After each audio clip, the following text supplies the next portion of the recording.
नमस्कार दोस्तों। भारत में पाकिस्तान से 1948, 1965, 1971 और 1999 में लड़े गए सभी युद्ध जीत लिए, लेकिन इनके बीच में एक युद्ध में हार झेलनी पड़ी। ये युद्ध लड़ा गया था चीन से, जिसमें भारत ने हार झेलनी पड़ी। इस युद्ध में भारत को हार क्यों मिली, भारत और चीन के बीच में यह युद्ध क्यों हुआ, इन सभी बातों की जानकारी प्राप्त करेंगे इस वीडियो में। इस युद्ध का मुख्य कारण अक्साई चीन और अरुणाचल प्रदेश की सीमा क्षेत्रों पर विवाद था। अक्साई चीन, जिसके बारे में भारत यह दावा करता है कि लद्दाख का हिस्सा है और चीन इसे जिजियांग का हिस्सा मानता है। अक्साई चीन का संकट सिख साम्राज्य के आधिपत्य राजा गुलाब सिंह की सेनाओं द्वारा लद्दाख की विजय के साथ उत्पन्न हुआ।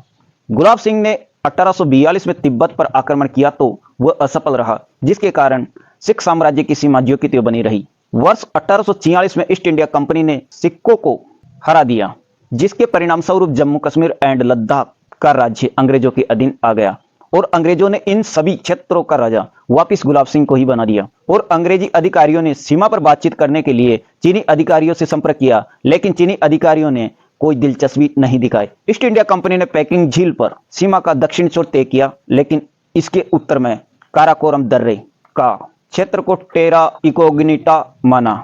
जम्मू कश्मीर के महाराज और उसके अधिकारी लद्दाख के व्यापारी मार्गों के बारे में अच्छी तरह से जानते थे। लेह से शुरू होकर मध्य एशिया को जाने के लिए दो रास्ते थे।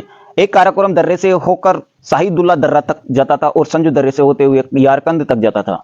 सन 1864 में कश्मीर के महाराज ने शाहिदुल्ला में एक छोटे से किले का निर्माण करवाया। सर्वे ऑफ इंडिया के W.H. जॉनसन को अक्साई चीन क्षेत्र का सर्वेक्षण करने के लिए नियुक्त किया गया था। जॉनसन ने देखा कि खेतान की सीमा कुनुल पहाड़ों में ब्रिजिंगा में थी और पूरी कराकास घाटी कश्मीर के क्षेत्र में थी। उन्होंने कश्मीर की जो सीमा खींची वह संजू दर्रे से लेकर कुनलुन पहाड़ों के साथ चांग चोमो घाटी के पूर्वी किनारे तक फैली हुई थी, जिसे जॉनसन रेखा कहा गया। सन 1878 में चीन ने तुर्किस्तान पर फिर से कब्जा कर लिया और इसका नाम बदलकर जिजियांग कर दिया। वे फिर से अपने पारंपरिक सीमा पर लौट आए। अब रूसी साम्राज्य मध्य एशिया में मजबूत हो चुका था और अंग्रेज रूसियों के साथ एक आम सीमा से बचने के लिए उत्सुक थे। कश्मीर के उत्तर पश्चिम में बफर के रूप में वाखान कॉरिडोर बनाने के बाद वे चाहते थे कि चीन के काराकोरम और कुनलुन पर्वतमाला के बीच नो मैंस लैंड को भरे। अंग्रेजों ने 1890 तक शाहिदुल्ला और यारकंद नदी घाटी तक के क्षेत्र पर कब्जा कर लिया।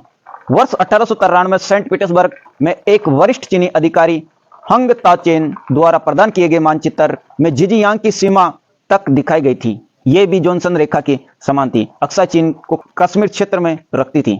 1911 में सिंगाई क्रांति के बाद चीन में सत्ता परिवर्तन हुआ और फर्स्ट वर्ल्ड वॉर के लास्ट तक अंग्रेजों ने आधिकारिक तौर पर जॉनसन लाइन का ही सीमा के लिए उपयोग किया गया था। 1917 से 1933 तक चीनी सरकार द्वारा प्रकाशित पोस्टल एटलस ऑफ चाइना में अक्साई चीन को जॉनसन रेखा के अनुसार सीमा में दिखाई गई थी, जो कुनलुन पहाड़ों के साथ चलती थी। 1925 में प्रकाशित पेकिंग यूनिवर्सिटी एटलस में भी अक्साई चीन को भारत में रखा गया था। स्वतंत्रता के बाद भारत सरकार ने पश्चिम में अपनी आधिकारिक सीमा के लिए जॉनसन लाइन को ही आधार के रूप में इस्तेमाल किया, जिसमें अक्साई चीन भी शामिल था। 1 जुलाई 1954 में India's prime minister Pandit Jawaharlal Nehru ने यह दावा करते हुए कहा कि अक्साई चीन सदियों से भारतीय लद्दाख क्षेत्र का हिस्सा रहा है। 1956 व 57 के दौरान अक्साई चीन से जिजियांग और तिब्बत को जोड़ने वाली एक सड़क का निर्माण किया, जो कई स्थानों पर जॉनसन लाइन के विरुद्ध दक्षिण में बनाई गई थी। चाइना के लिए अक्साई चीन तक आसानी से पहुंचती और यह सड़क 1958 में प्रकाशित चीनी मानचित्रों में सामने आई। प्रथम आंग्ल बर्मा युद्ध के बाद भारत ने बर्मा से मणिपुर और असम का नियंत्रण छीनने के बाद चीन के साथ एक साझा सीमा हासिल कर ली। 1847 में नॉर्थ ईस्ट फ्रंटियर के एजेंट मेजर जे जेनकिस ने बताया कि त्वांग तिब्बत का हिस्सा था।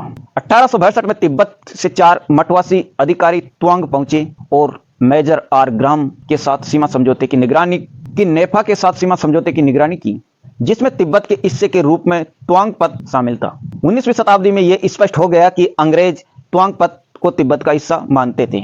इस सीमा की पुष्टि 1 जून 1912 को भारत में ब्रिटिश जनरल स्टाफ के एक नोट में की गई थी।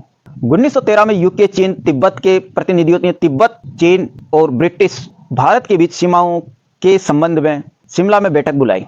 जब तीनों प्रतिनिधियों ने समझौते की शुरुआत की तो बीजिंग ने बाद में बाहरी तिब्बत और आंतरिक तिब्बत के क्षेत्रों के बीच प्रस्तावित सीमा पर आपत्ति जताई।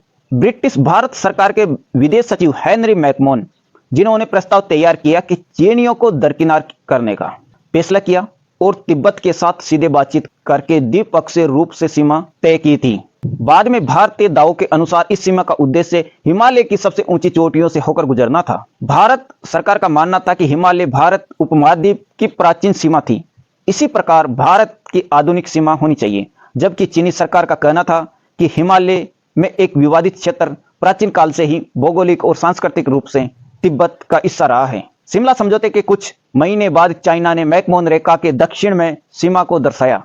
ब्रिटिश संचालित भारत सरकार ने शुरू में शिमला को 1907 के एंग्लो रूसी सम्मेलन के साथ असंगत बताकर खारिज कर दिया। यह शर्त लगाई गई थी कि चीनी सरकार के मध्यस्थ को छोड़कर किसी भी पक्ष को तिब्बत सरकार के साथ बातचीत नहीं करनी है।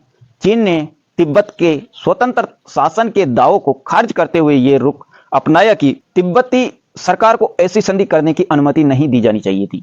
अपनी ओर से तिब्बत ने त्वांग के व्यापारिक शहरों की सीमा को छोड़कर मैकमोहन रेखा के किसी भी हिस्से पर कोई आपत्ति नहीं जताई थी, जैसा कि रेखा को ब्रिटिश भारत के तहत रखा गया था। सेकेंड वर्ल्ड वार तक तिब्बती अधिकारियों को पूरे अधिकार के साथ त्वांग पर राज करने की अनुमति थी। इसी समय जापानी और चीनी विस्तार के बढ़ते खतरे के कारण ब्रिटिश भारत सैनिकों ने भारत के पूर्वी सीमा की रक्षा के लिए सैनिक तैनात किए थे।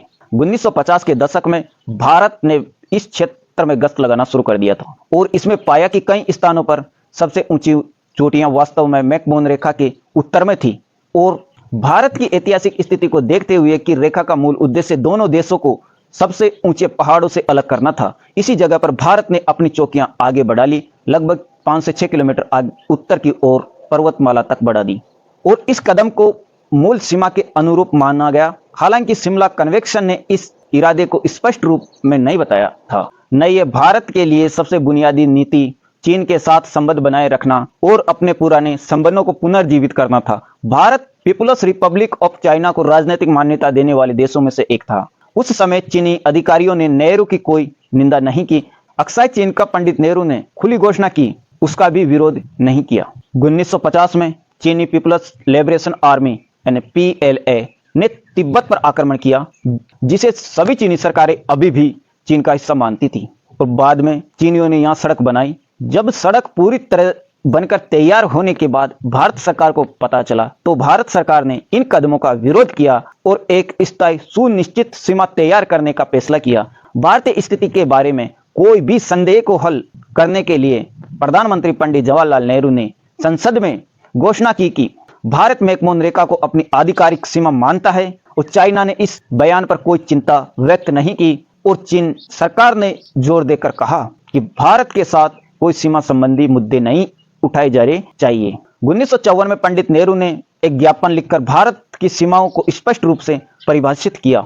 हालांकि आधिकारिक तौर पर चीनी मानचित्र पर भारत सरकार द्वारा दावा किया गया कि 1,20,000 वर्ग किलोमीटर पर भारत सरकार के क्षेत्र को चीनी नक्शे में दर्शाया गया है, जो कि गलत है। ऐसे तो चीन ने हमारी सीमा पर आक्रमण कर लिया है। उस समय बनाए गए CIA दस्तावेज से पता चला कि पंडित नेहरू ने बर्मी प्रधानमंत्री बासवे को नजरअंदाज कर दिया था जब उन्होंने नेहरू को जाओ से निपटने के दौरान सतर्क रहने की चेतावनी दी थी। उनका यह भी आरोप था कि जाओ ने जानबूझकर नेहरू से कहा कि भारत के साथ कोई सीमा मुद्दे नहीं हैं। 1954 में चीन और भारत ने शांतिपूर्ण सहअस्तित्व के लिए पंचशील सिद्धांत पर बातचीत की। दोनों देश एक दूसरे देश के साथ आंतरिक मामलों में हस्तक्षेप नहीं करेंगे, एक दूसरे पर आक्रमण नहीं करेंगे, दोनों देश शांतिपूर्ण सहअस्तित्व की नीति का पालन करेंगे, परस्पर सहयोग व लाभ को बढ़ावा देंगे, एक दूसरे की संप्रभुता और अखंडता का सम्मान करेंगे और इन सिद्धांतों द्वारा दोनों स्पष्ट अपने विवादों को निपटने के लिए सहमत हुए और भारत ने एक सीमा मानचित्र प्रस्तुत किया जिसे चीन ने स्वीकार कर लिया और हिंदी चीनी भाई भाई जैसे नारा लोकप्रिय हुआ। सन 1958 में पंडित नेहरू ने चीन में भारतीय दूत जी पार्थ सारथी से निजी तौर पर कहा कि वे चीनियों पर बिल्कुल भरोसा न करें और सभी सूचनाएं सीधे उन्हें भेजें। रक्षा मंत्री वीके कृष्ण मेनन को नजरअंदाज करते हुए, क्योंकि उनकी कम्युनिस्ट पृष्ठभूमि ने चीन के बारे में उनकी सोच को धूमिल कर दिया था। जॉर्जिया टेक विद्वान जॉन W गर्वनर के अनुसार तिब्बत पर पंडित नेहरू की नीति एक मजबूत भारत चीनी साझेदारी बनाने की थी। गर्वनर का मानना था कि पंडित नेहरू ने पिछले कार्यों में उन्हें विश्वास दिलाया था कि चीनी भारत के साथ एक एशियाई दूरी बनाने के लिए तैयार होगा। इन संबंधों में बड़ा झटका जब लगा जब 1959 में पंडित नेहरू ने उस समय तिब्बती धार्मिक नेता 14वें दलाई लामा को शामिल कर लिया, जो चीन शासन के खिलाफ असफल तिब्बती विद्रोह के बाद लालसा से भाग गए थे। चीनी कम्युनिस्ट पार्टी के अध्यक्ष माओ त्से तंगु क्रोधित हो गए और उन्होंने सेनहुआ समाचार एजेंसी से तिब्बत में सक्रिय भारतीय विस्तारवादियों पर रिपोर्ट तैयार करने को कहा।